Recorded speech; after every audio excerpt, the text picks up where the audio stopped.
नमस्कार मेरे प्यारे बच्चों। सबसे पहले हिंदी की पाठ्य पुस्तक में कविता हमारी नाव चली उस पर आज की दिनांक लिखें।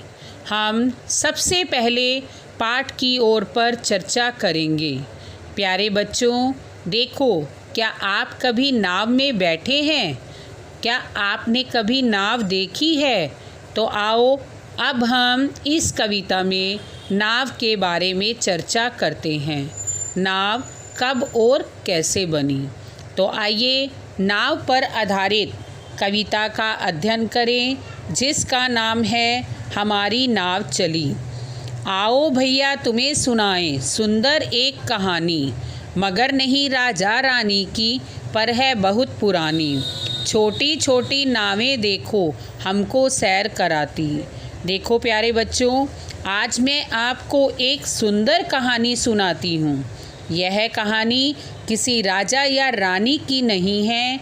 यह कहानी बहुत पुराने समय की है, जब छोटी छोटी नावें हमें नदियों की सैर कराती थी, पानी पर अटखेली करती, सभी ओर ले जाती।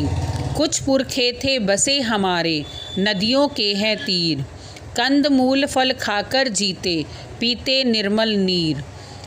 पानी पर अटकेली करती, अटकेली का मतलब होता है बच्चों खेल करती। नावें पानी पर खेलती हुई हमें नदी के सभी ओर ले जाती हैं।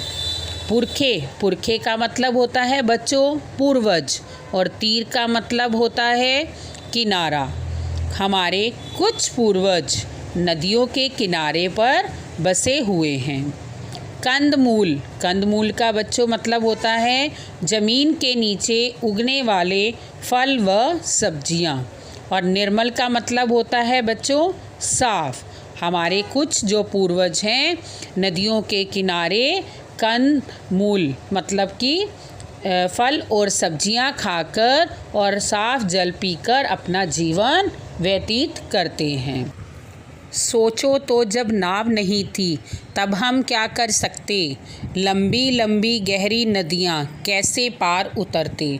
तो प्यारे बच्चों, आपने अपने मन में कभी सोचा है अगर यह नाव ना होती तो हम इन लंबी और गहरी नदियों को कैसे पार कर सकते?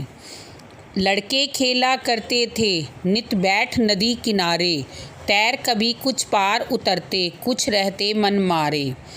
तो प्यारे बच्चों, कई बच्चे प्रतिदिन इन नदियों के किनारे खेला करते थे, और कुछ बच्चे नदी में तैरकर एक किनारे से दूसरे किनारे पर आसानी से चले जाते थे।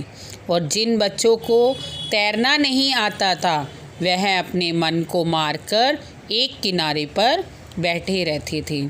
बच्चों, इस कविता का अध्ययन मैं यहीं समाप्त करती हूँ। बाकी का अध्ययन हम अगली वीडियो में करेंगे।